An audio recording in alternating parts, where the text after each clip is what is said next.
나는 서울의 낡은 주택가에 위치한 작은 원룸에 살고 있었다. 이곳은 오래된 건물들이 가득하고 골목길이 눈에 잘 띄지 않아 낮에도 음산한 기운이 느껴졌다.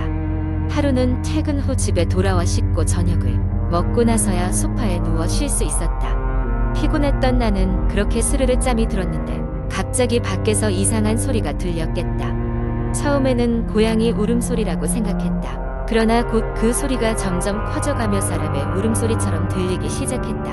아무리 늦은 밤이라도 을에 이런 소리는 처음이라 내심 무서웠지만 호기심이 생긴 나는 조심스레 창문을 열어 소리가 나는 방향을 살폈다. 골목의 어두운 모퉁이에서 하얀 옷을 입은 여인이 흐느끼고 있었다. 다음 날 아침 그 일을 잊으려 노력하며 출근을 했다. 회사 동료들과 점심을 먹으면서 무심코 어젯밤 이야기를 했는데 의외로 그 이야기에 관심을 보이는 동료가 있었다. 그는 내가 사는 곳 주변에 과거에 안 좋은 사건이 몇 번 발생했었다고 말했다. 신경 쓰지 않으려 했지만 그의 말이 계속 머릿속을 맴돌았다. 며칠 뒤 또다시 그 울음소리가 들려왔다. 이번에는 더욱 가까이 들리는 것 같았다. 두려움에 휩싸여 창문을 열어보니 이번에도 여인은 같은 자리에 서 있었다. 다른 점이라면 그녀가 내 쪽을 정면으로 바라보고 있었다는 것이다. 순간 오싹함이 몰려와 급히 창문을 닫고 잠을 청했지만 그날 밤 나는 좀처럼 잠을 이룰 수 없었다. 다음 날 아침 동네 슈퍼에 들러 이야기를 하던 중 슈퍼 주인이 내게 조용히 다가와 말했다. 혹시 그 소리를 들었소? 그 울음소리가 들리면 절대 문을 열어주지 마시오. 과거 몇 사람도 그 소리를 듣고 나갔다가 돌아오지 못했소. 매일 밤 울음소리는 나를 괴롭혔다. 창문을 여러 겹의 커튼으로 막아보기도 하고 음악을 크게 틀어봤지만 울음소리는 가끔씩 그 모든 걸 뚫고 내게로 들어왔다. 그리고 어느 날 내 귀에 직접적으로 속삭이는 소리가 들렸다. 도와줘, 제발. 그 소리를 무시할 수 없었던 나는 소리에 유혹에 이끌려 결국 문을 열고 밖으로 나섰다. 여인은 이번에는 골목 끝에서 나를 기다리고 있었다. 공포가 뿜어나왔지만 나는 발걸음을 멈출 수 없었다. 다가가 보니 그녀는 눈물 범벅인 얼굴로 나를 빤히 쳐다보았다. 내 억울함을 풀어줘.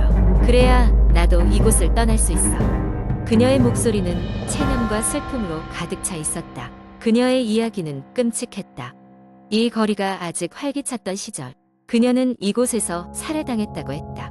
범인은 잡히지 않았고 그녀는 한설인 혼령으로 남아 이 동네를 떠돌고 있다는 것이었다. 그녀의 부탁을 들어주는 대신 그녀는 앞으로 나를 괴롭히지 않겠다고 약속했다.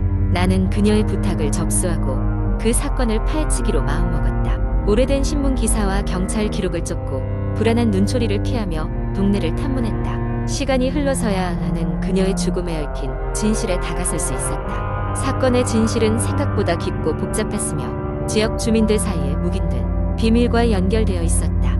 결국 그 여인은 내가 발견한 단서를 통해 사건을 종결지을 수 있었다. 그녀는 약속대로 더 이상 내게 나타나지 않았고 이상한 울음소리도 들리지 않게 되었다.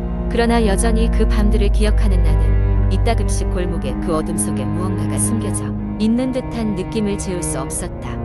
그 일이 있은 후 나는 조용히 그곳을 떠났고 지금은 좀 더 밝은 동네에서 살아가고 있다. 그러나 가끔 깊은 밤 창밖 어딘가에서 울려오는 낮고 흐느끼는 소리가 당시 내가 경험했던 모든 것들이 꿈이 아니었음을 상기시켜주곤 한다.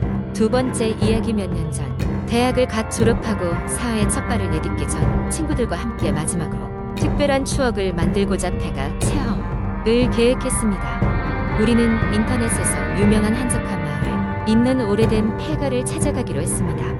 이 집은 1970년대에 지어진 것으로 여러 기괴한 일들이 일어나면서 점차 사람들이 떠나기 시작했고 결국 1990년대 초반에는 완전한 폐가가 되었다고 했습니다. 이후 그곳을 방문한 사람들에게 기묘한 현상이 자주 일어난다는 소문이 퍼졌습니다. 우리는 일요일 저녁 늦게 그곳에 도착했습니다. 집은 오래된 나무들로 둘러싸여 있었고 마치 오랫동안 사람 손길이 닿지 않은 듯한 음산한 느낌을 풍기고 있었습니다. 달빛 아래 희미하게 보이는 집의 외관은 영화에서나 볼 법한 완전한 유령의 집이었습니다. 우리는 손전등 하나와 카메라를 준비하여 집 안으로 들어갔습니다. 폐가의 내부는 먼지와 거미줄로 덮여 있었고 마치 시간이 멈춘 듯한 느낌을 주었습니다. 거실에는 오래된 소파와 텅 빈 책장이 있었고 벽에는 누군가 힘껏 긁어놓은 듯한 자국이 남아 있었습니다. 우리는 집안을 돌아다니며 당시 이곳에서 어떤 일이 있었는지 상상하기 시작했습니다. 그런데 갑자기 한 친구가 외쳤습니다. 저기 봐, 저 사진. 우린 모두 한 방향으로 고개를 돌렸습니다. 벽에 걸려있는 오래된 가족 사진이 있었습니다. 사진은 몇 가족 구성원들이 정원에서 찍은 것이었는데 그중 한 사람이 유독 흐릿하게 보였습니다. 놀랍게도 그 흐릿한 얼굴은 우리가 인터넷에서 많이 봤던 여성 유령의 모습과 매우 흡사했습니다. 그 순간 모두가 등골이 오싹해졌습니다. 그러나 호기심 많고 용감한 나머지 우리는 집을 더 탐험하기로 했습니다. 2층에는 여러 개의 방이 있었는데 각각의 방은 더욱 음산하고 기묘한 느낌을 주었습니다. 우리는 한 방에 들어갔고 그곳에서 벽 전체에 걸쳐 누군가 조잡하게 그려놓은 그림들을 발견했습니다. 그 그림들은 무서운 얼굴들, 비명 지르는 사람들, 그리고 알 수 없는 상징들로 구성되어 있었고 그것들은 점차 우리를 불안하게 만들었습니다. 갑자기 한 친구가 자신의 손전등을 떨어뜨렸습니다. 전구가 깨지는 소리가 났고 방 안은 즉시 암흑으로 뒤덮였습니다. 그 순간 누군가가 문 앞에서 웅얼거리는 소리를 들을 수 있었습니다. 우리 모두 한꺼번에 그쪽을 쳐다봤지만 그곳에는 아무것도 보이지 않았습니다. 동시에 방 안의 공기는 점점 차가워지기 시작했고 우리의 숨소리는 얼어붙은 듯 흩어져 갔습니다. 겁에 질린 우리는 서둘러 집을 나가려 했지만 집 구조가 복잡하여 제대로 된 출구를 찾을 수 없었습니다. 그때 복도 끝에서 낡은 피아노 소리가 희미하게 들려오기 시작했습니다. 그 소리는 천천히 그러나 점점 또렷하게 들려왔고 뭔가 슬프고도 음산한 멜로디였으며 마치 우리를 어디론가 인도하려는 듯한 느낌을 주었습니다. 점점 진동하는 피아노 소리와 함께 우리는 1층으로 내려갔고 그 소리가 나는 방향으로 향했습니다. 그리고 마침내 거실 구석에 쌓여있던 가구 더미 틈 사이로 녹슨 피아노 하나가 발견되었습니다. 누군가 일부러 숨겨놓은 것처럼 보이는 그 피아노의 뚜껑이 열려 있었습니다. 그 순간 피아노 건반 위로 아무도 없던 그림자가 살짝 드리워졌고 열려있던 창문을 통해 차가운 밤바람이 불어왔습니다.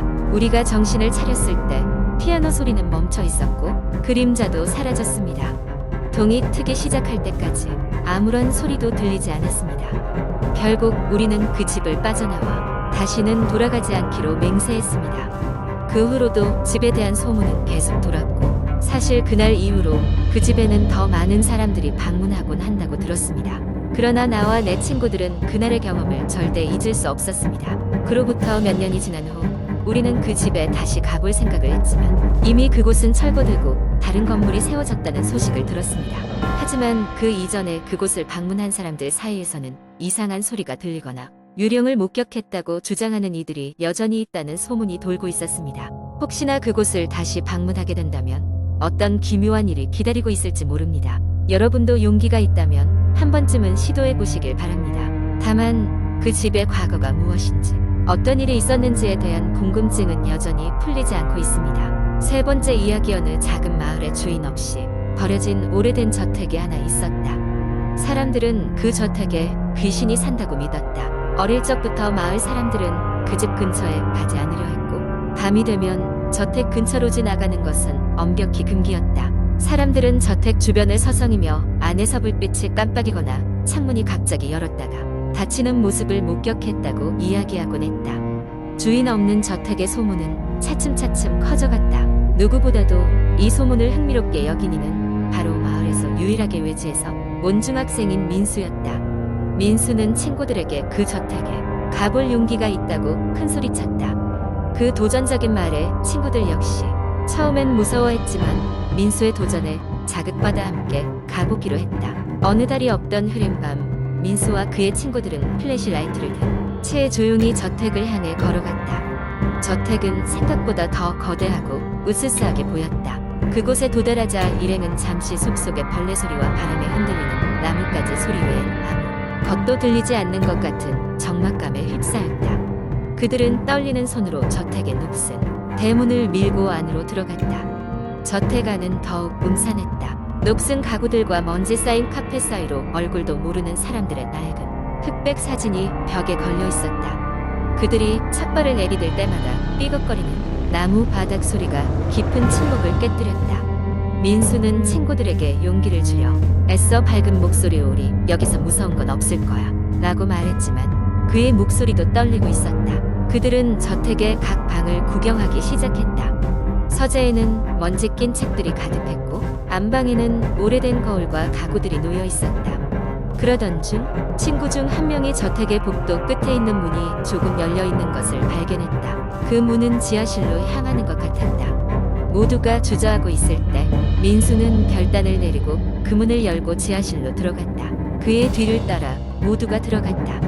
지하실은 예상 밖으로 넓고 어두웠다. 손전등으로 살펴보자 오래된 나무 상자들과 먼지 낀 천들이 보였다. 그런데 한쪽 가장자리에 누군가 메모를 남긴 것처럼 보이는 낡은 종이가 있음을 발견했다. 그것은 마치 일기처럼 보였다.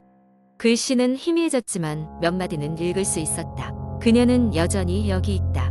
이곳을 떠나지 못하고 친구들은 그 메모를 읽고 등골이 서늘해졌다. 동시에 그들의 뒤에서 문이 쾅 닫히는 소리에 모두 깜짝 놀라 소리를 질렀다. 플래시 라이트를 비춰보았지만 아무것도 없었다. 누군가 문을 닫은 것이 아니라 바람 때문이라 고작이 세뇌를 해보려 했지만 불안감은 커졌다. 그때 갑자기 저택 전체가 떨리며 삐걱거리는 소리가 들리더니 어딘가에서 낮은 신음소리가 들려왔다. 친구들은 겁에 질려 지하실 문을 열고 다시 계단을 달리기 시작했다.